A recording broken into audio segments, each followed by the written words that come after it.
Hello everyone. कल हम BSc second year में जो टॉपिक डिस्कस कर रहे थे, एविडेंसेस ऑफ इवोल्यूशन, इसमें हमने कल वेस्टिजियल या रूडिमेंट्री ऑर्गन से एविडेंसेस, उसके बाद इससे पहले हमने जो बात की थी एडेप्टिव रेडिएशन। वेस्टिजियल तथा रूडिमेंट्री ऑर्गन में हमने कल जो बात की थी, इसमें यानी मनुष्य में जो टेल पाई जाती है उसके बारे में बताया था, बॉडी में जो हेयर्स प्रेजेंट होते हैं उसके बारे में बताया था, नेक्स्ट हिडन मेम्ब्रेन्स के बारे में बताया था, मसल्स ऑफ ईयर पिन्ना के बारे में बताया था, बर्बिक और अपेंडिक्स के बारे में। आज हम बात करने जा रहे हैं विस्डम टीथ, यानी जो अक्कल दाढ़ है उसके बारे में। यह थर्ड पेयर ऑफ मोलर होते हैं जो वेस्टिजियल होते हैं। यही ऐसे टीथ हैं जो अंत में गिरते हैं।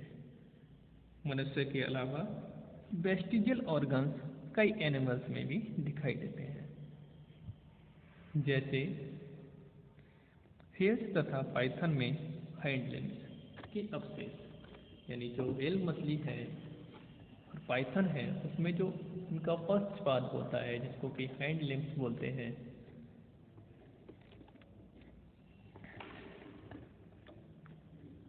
उनके अवशेष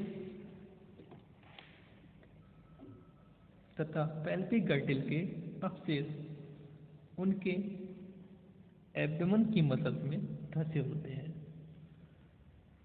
फ्लाइटलेस बर्ड इन न्यूजीलैंड का कीवी पक्षी में विंग्स के अवशेष दिखाई देते हैं और इनके सपोर्ट हेतु बोन भी होती है। नेक्स्ट, स्नेक्स में यद्यपि लोकोमोशन क्रीपिंग द्वारा होता है, लेकिन आज भी पाइथन में लिम्स रूडिमेंट्री फॉर्म में दिखाई देते हैं।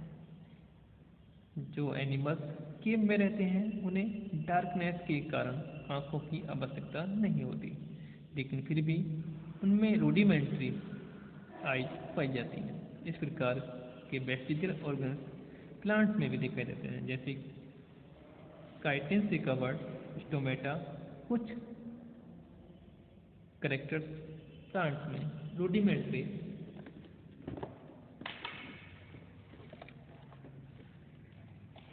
स्टेमेन, कुछ एस्पैरागस प्लांट्स पर होते हैं, पर जो वास्तव में एंसेस्टर मोनोसियस प्लांट्स को रिप्रेजेंट करते हैं। अब बात करते हैं एविडेंस फ्रॉम रिवर्सन। यह एक ऐसी स्टेप है जिसमें पूर्वजों के कैटाविज लक्षणों को पुनरावृत्ति सडनली हो जाती है। जैसे नंबर 1, कभी कभी मनुष्यों के बच्चों में एक स्मॉल टेल शो होती है जो पूर्वजों में टेल की प्रेजेंस का संकेत शो करती है, इसलिए कैटाविज को भी इवोल्यूशन का एक एग्जाम्पल माना जा सकता है। कुछ मानव शिशुओं में गर्दन पर कान के पीछे एक छिद्र होता है जिसे सर्वाइकल फिस्टुला कहते हैं। यह एक्वेटिक वर्टिब्रे से डेवलप होना प्रस्तुत करते हैं, जिनमें फेरेंजियल गिल स्लिट प्रेजेंट होती हैं। लंबे बानुकीले केनाइन दांत की प्रेजेंस मांसाहारी यानी जो कार्निवोरस पूर्वजता दर्शाती है। नेक्स्ट, लंबे व शरीर पर घने बाल हमारा आदि मानवों से रिलेशनशिप शो करता है। Next, presence of more than 2 nipples. Next, evidences from embryology, यानी एम्ब्रियोलॉजी से क्या क्या एविडेंस मिलते हैं। एम्ब्रियोलॉजी किसी भी ऑर्गेनिज्म के डेवलपमेंट की एक ऐसी ब्रांच है, विज्ञान है, जो जाइगोट से प्रारंभ होकर एडल्ट के बनने तक चलती है। अर्नेस्ट हैकेल ने जैव विकास का जनरल पैटर्न देखा तथा एनिमल्स के डिफरेंट ग्रुप्स के एम्ब्रियो के बीच उनकी समानताएं देखी तो वे इससे काफ़ी प्रभावित हुए और तभी उन्हें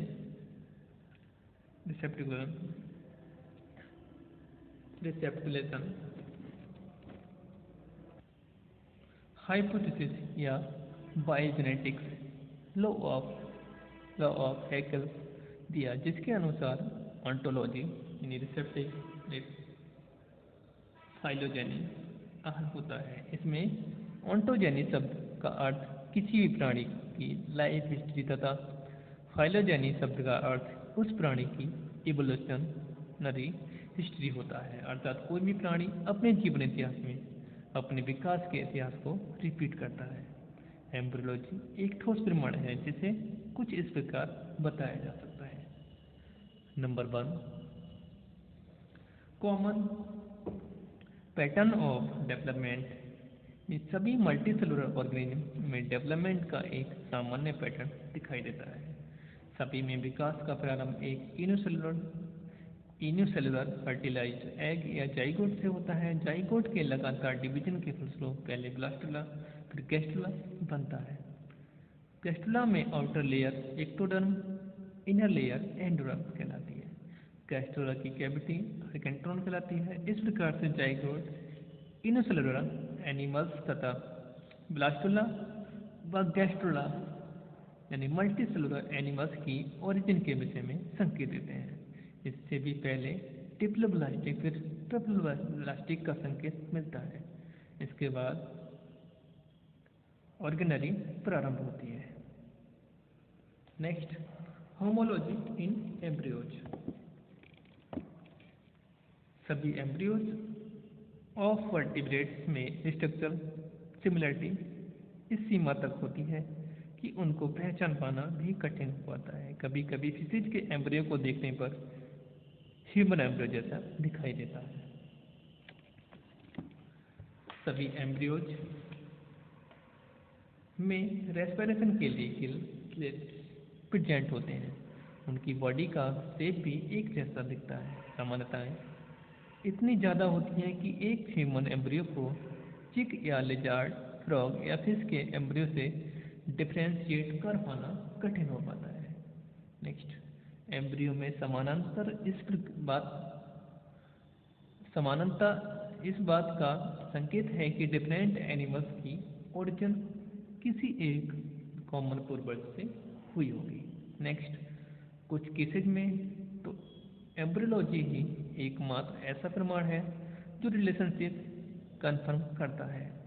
एग्जाम्पल, ट्यूनिकेट्स में टैडपोल्स लार्वा में सभी कॉर्डेट्स फीचर्स प्रेजेंट होते हैं बट एडल्ट इनवर्टिब्रेट्स जैसा होता है। और इस प्रकार ट्यूनिकेट्स की लार्वी हिस्ट्री यूरोकॉर्ड्स के कॉर्डेट नेचर को कन्फर्म करती है। यदि हम ह्यूमन एम्ब्रियोलॉजी की स्टडी करें तो सभी प्राइमरी स्टेज से गुजरने के बाद जो भी एम्ब्रियो बनता है उसकी समानताएं एप्स लाइक होती हैं। इसमें पूरा शरीर बालों से कवर्ड होता है तथा फोर लिम्स लंबे होते हैं। इसलिए इंट्रा यूटेराइन डेवलपमेंट में मनुष्य के 7th मंथ के एम्ब्रियो की रिजेम्बल एक बेबी एपी-लाइक होती है, जो इस बात को कन्फर्म करती है कि एप्स ही मानव के पूर्वज हैं। अब बात करते हैं बॉर्न बेयर प्रिंसिपल ऑफ एम्ब्रियोलॉजी, यानी इवोल्यूशन के एम्ब्रियोलॉजिकल एविडेंस की एक बेटर गाइड बॉर्न बेयर्स के प्रिंसिपल्स माने जाते हैं, जिनसे एम्ब्रियोनिक डिफरेंशिएशन किया जा सकता है। ये प्रिंसिपल निम्न है। Number 1, general character development special character से पहले बनते हैं, यानी जो एनिमल्स हैं या प्लांट्स हैं, यानी एनिमल्स की अगर हम बात करें तो उनके जो जनरल करेक्टर हैं और डेवलपमेंट, जो जनरल करेक्टर का डेवलपमेंट हो स्पेशल करेक्टर से पहले बनता है।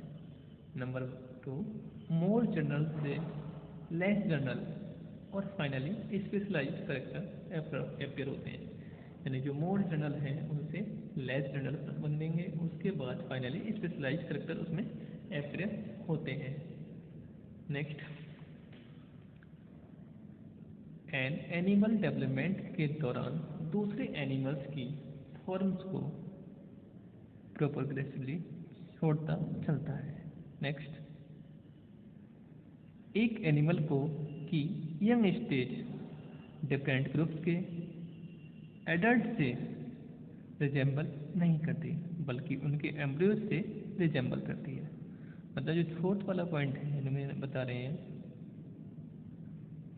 जो एम्ब्रियो है वो डिफरेंट ग्रुप, यानी जो एक फिश का एम्ब्रियो है, एक ह्यूमन का एम्ब्रियो है, एक एम्फीबियन का एम्ब्रियो है, वो एम्ब्रियो तो लगभग सभी का एक जैसा बनता है। अगर उसकी फॉर्मेशन की बात करें, उनमें एक जैसे फीचर्स दिखते हैं, एक जैसे मॉर्फोलॉजी दिखती है, एक जैसे करेक्टर्स दिखते हैं,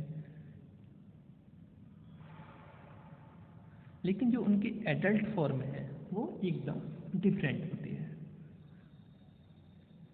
इससे जो एडल्ट्स हैं वो रिजेंबल नहीं करती, बल्कि उनके एम्ब्रियो से रिजेंबल करती हैं। मतलब जो एम्ब्रियो है वो तो एक दूसरे से बिल्कुल मिलते जुलते हैं, लेकिन जो एडल्ट फॉर्म है, जैसे आप फिशिज के एम्ब्रियो की बात करें, जो फिशिज का एम्ब्रियो है वो लगभग ह्यूमन के एम्ब्रियो से मैच करता है या एम्फीबियन के एम्ब्रियो से मैच करता है।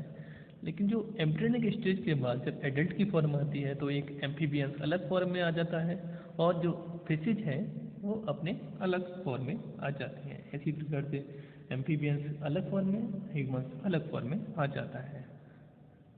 तो आज हमने बीएससी सेकेंड ईयर में एविडेंस के अंतर्गत एम्ब्रियोलॉजी से एविडेंस को डिस्कस किया। इसके बाद हमने Von Baer's principles of embryology को डिस्कस किया। कल हम इसके नेक्स्ट पार्ट यानी एविडेंसेस फ्रॉम पैलेंटोलॉजी से को डिस्कस करेंगे। तब तक के लिए धन्यवाद।